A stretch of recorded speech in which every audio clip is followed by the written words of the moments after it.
Okay, but can we talk about Italy for a sec? It's not just pasta and pizza, okay?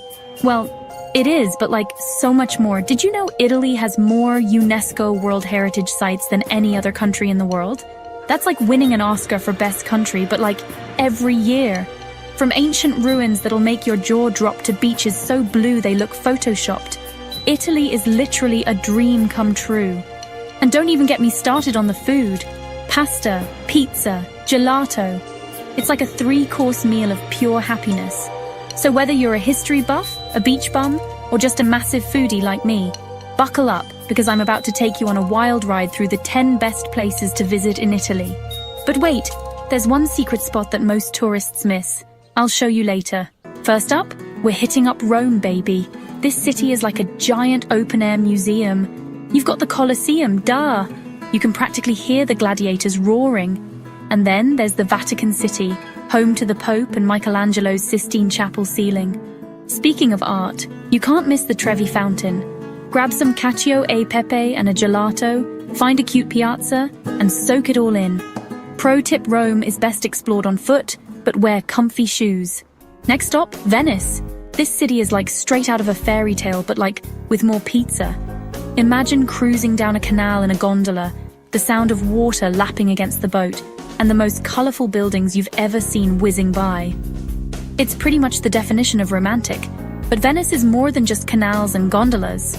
You've got to check out St. Mark's Square, which is basically the heart of the city. And don't forget Doge's Palace, a masterpiece of Gothic architecture. It's giving very much Game of Thrones vibes. Oh, and if you're a seafood lover, Venice is your happy place. We're talking fresh caught fish, juicy prawns, and the most amazing pasta dishes you've ever tasted. Pro tip: Venice can get pretty crowded, so try to visit during the shoulder seasons, spring or fall, for a more chill vibe. Florence is the ultimate Renaissance city, overflowing with art, history, and good vibes. Visit the Duomo, a massive cathedral with Brunelleschi's dome. It's almost intimidating. The Uffizi gallery houses iconic art like Botticelli's Birth of Venus. It's iconic. Treat yourself to Tuscan food, truffle pasta, juicy steaks, and plenty of wine. For the perfect Instagram moment, grab an Aperol Spritz at Ponte Vecchio. It's home to cute little shops. Pro tip: book Uffizi and Duomo tickets in advance. Milan is like the chic older sister of the Italian cities. It's all about fashion, design, and looking effortlessly cool. We're talking designer boutiques, sleek architecture, and people who just ooze style. Of course, you have to visit the Duomo, which is even more impressive than the one in Florence. Sorry, Florence. It's massive, covered in intricate carvings, and the view from the rooftop is absolutely breathtaking. For a taste of Milanese culture, head to the Galleria Vittorio Emanuele II, a stunning shopping arcade with a glass ceiling and dome. It's like the original mall, but way more glamorous. And if you're feeling fancy, grab dinner at one of Milan's Michelin-starred restaurants. They take their food very seriously here, and it shows, but in a good way. Pro tip: Milan is a shopper's paradise, but be prepared to spend some serious euros. Okay, the Amalfi Coast is literally what dreams are made of. Imagine dramatic cliffs plunging into turquoise waters, colourful villages perched precariously on hillsides, and lemon trees everywhere you look. It's basically impossible to take a bad photo here. One of the most iconic spots on the Amalfi Coast is Positano, with its pastel-coloured houses cascading down the hillside. It's so picturesque it almost hurts.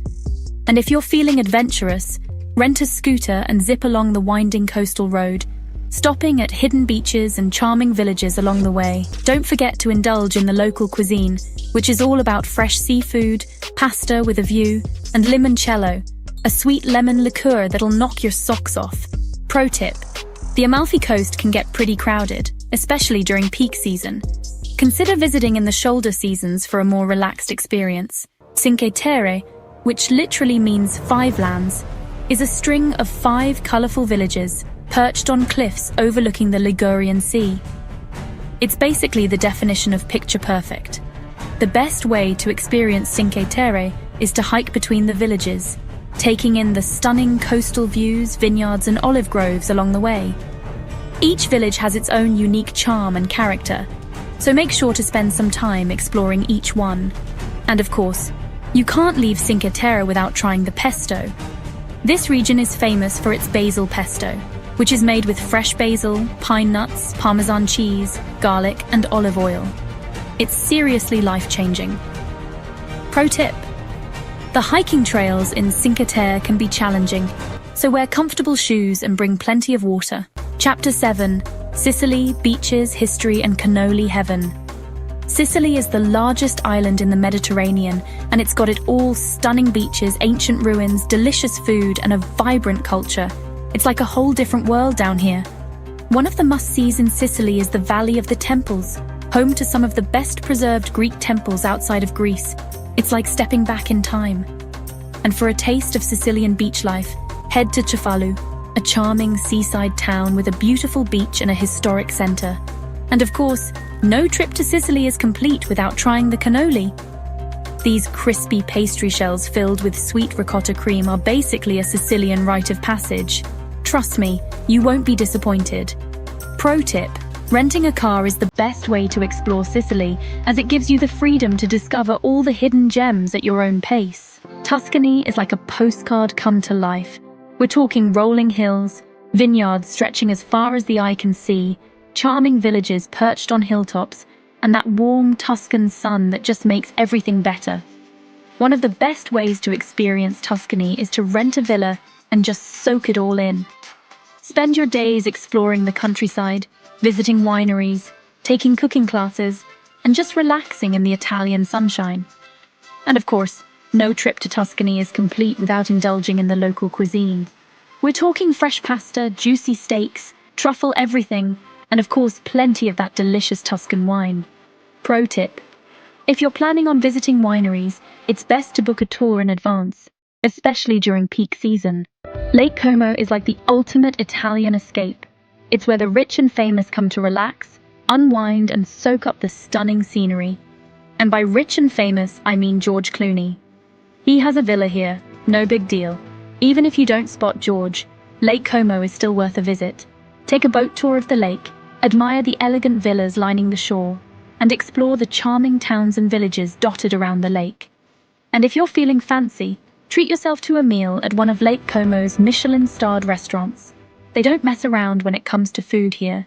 Pro tip: the best time to visit Lake Como is in the spring or fall, when the weather is mild and the crowds are smaller. Sardinia is like Italy's best-kept secret. It's home to some of the most beautiful beaches in the Mediterranean, rugged mountains, and a unique culture that's a blend of Italian, Spanish, and North African influences. One of the highlights of Sardinia is the Costa Smeralda, or Emerald Coast, known for its crystal-clear waters, secluded coves, and luxurious resorts. It's basically a playground for the rich and famous. But Sardinia is more than just beaches. Head inland to explore the Supramonte mountain range, go hiking or canyoning, or visit one of the many archaeological sites scattered across the island. And don't forget to try the local cuisine, which is heavily influenced by the island's history and geography. We're talking fresh seafood, roasted meats, hearty soups, and of course, plenty of pasta. Pro tip: Sardinia is a large island. This country has something for everyone. Whether you're a nature lover, an adventure seeker, or a city explorer. So which of these places do you want to visit? Start planning your trip now. Or maybe you've already been to some of them. Share your experiences with us. Let me know in the comments below. I love hearing your travel stories. Give this video a thumbs up if you liked it. It really helps the channel, and subscribe to my channel for more travel videos. Stay tuned for more exciting destinations. Remember to pack your essentials, keep your passport handy, and have a safe journey. Au revoir.